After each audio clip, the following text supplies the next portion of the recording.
Have you actually looked at your savings account statement recently? If you have, you probably know that feeling. The days of earning a decent, safe return on your cash, well, they feel like a distant memory, don't they? But here's the thing. While those traditional yields have basically vanished, a whole different world of income has been opening up, and it's starting to move from Wall Street over to Main Street.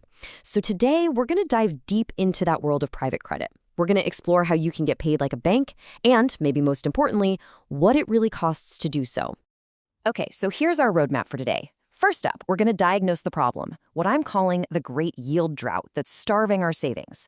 Then we're going to play detective a little bit and follow the big institutional money to see where it's been going. After that, we'll pull back the curtain on how you can start getting paid like a bank. We'll dissect the anatomy of these deals because they're not all the same. And finally, we'll face the brutal truth about the high price of this kind of yield.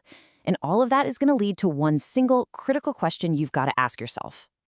All right, let's just start with a reality check. If you feel like your savings account is doing absolutely nothing for you these days, you are not wrong.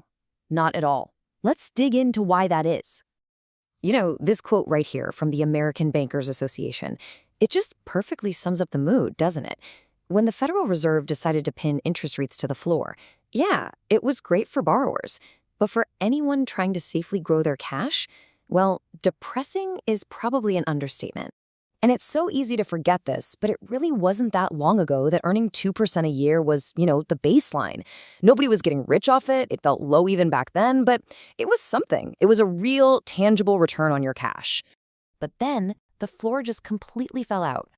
All of a sudden, even the safest places to put your money, things like certificates of deposits, CDs, where you lock your money up with the bank for a guaranteed return, saw their yields just collapse to less than half a single percent.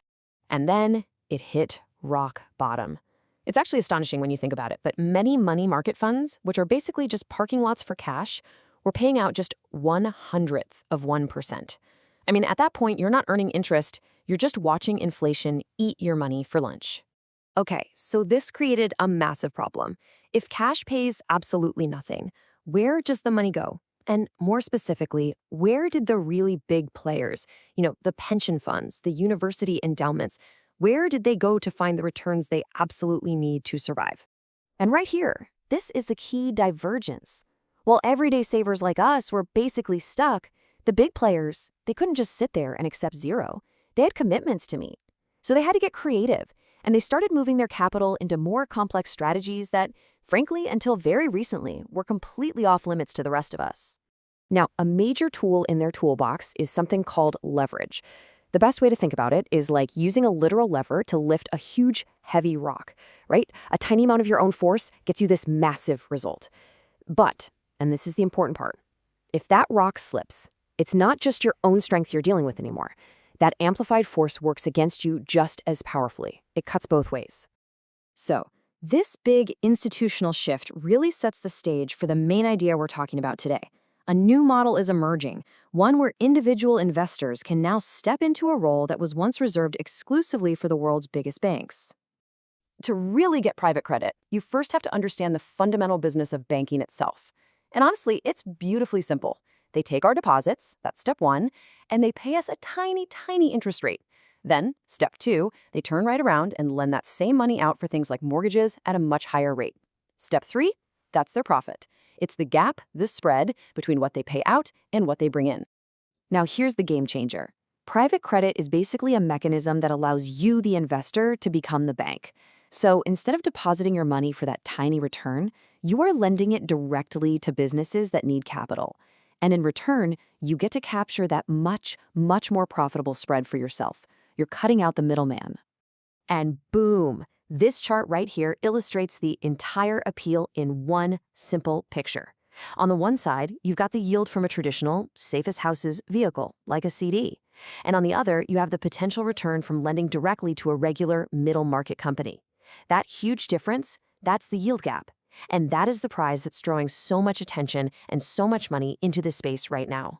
But, and believe me, this is a very, very important but, we can't just talk about private debt like it's all one thing. It's not. It's a huge category, and the type of lending you're actually doing dramatically changes your risk. You absolutely have to know what you're buying. Okay, so it's really crucial to understand these two main flavors. On the one hand, you have direct lending. Here, you're acting just like a traditional bank, providing fresh capital to a generally healthy company that wants to grow or buy a competitor. But on the other hand, you have distressed debt.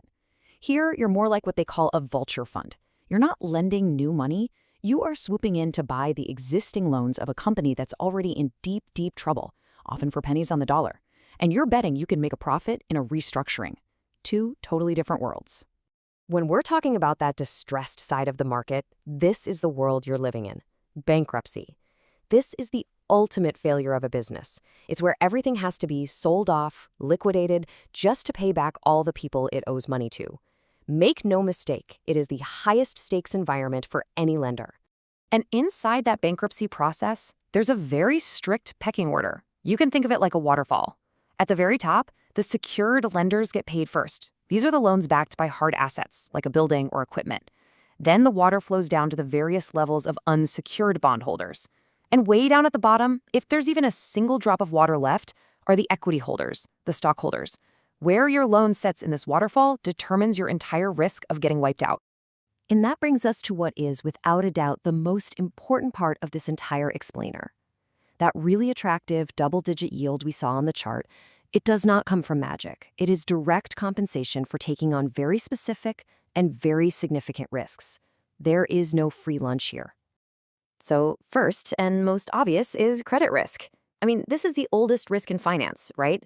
It's the simple, straightforward possibility that the company you lend all that money to just fails. They can't pay you back. If they go bankrupt, you could lose some or maybe even all of your original investment. But there's another risk that's just as big, and it's one that's often really misunderstood, and that is illiquidity. Look, if you own shares of Apple, you can sell them in seconds. A private credit investment is the complete opposite. Your capital is typically locked up for years. And this is the brutal truth that a lot of investors miss. These funds often have things called redemption gates that can literally slam shut during a crisis, trapping your money right when you might need it the most. You can't just get out because you want to. So let's put it all together. That high yield you're chasing, it's the market explicitly paying you to do two things. One, to take on the very real risk that the borrower might default, and two, to give up access to your money for a long, long period of time. That's it. It is your compensation for absorbing the risks that more conservative capital, like a traditional bank, simply won't touch. So after breaking all of this down, from the death of savings rates to the mechanics of private lending and all of its built-in risks, it all boils down to one simple but really powerful question you have to ask yourself. Because really, that's what this is. When the banks and the other traditional lenders step back because things look too risky, that's when private credit steps in. It provides essential capital to businesses, for sure, but it does so by taking on the risks that others have already refused. Now, the rewards can be substantial, but it requires you to understand deep down that you are no longer just a saver. You are the lender, and you're taking on all the risks that role entails.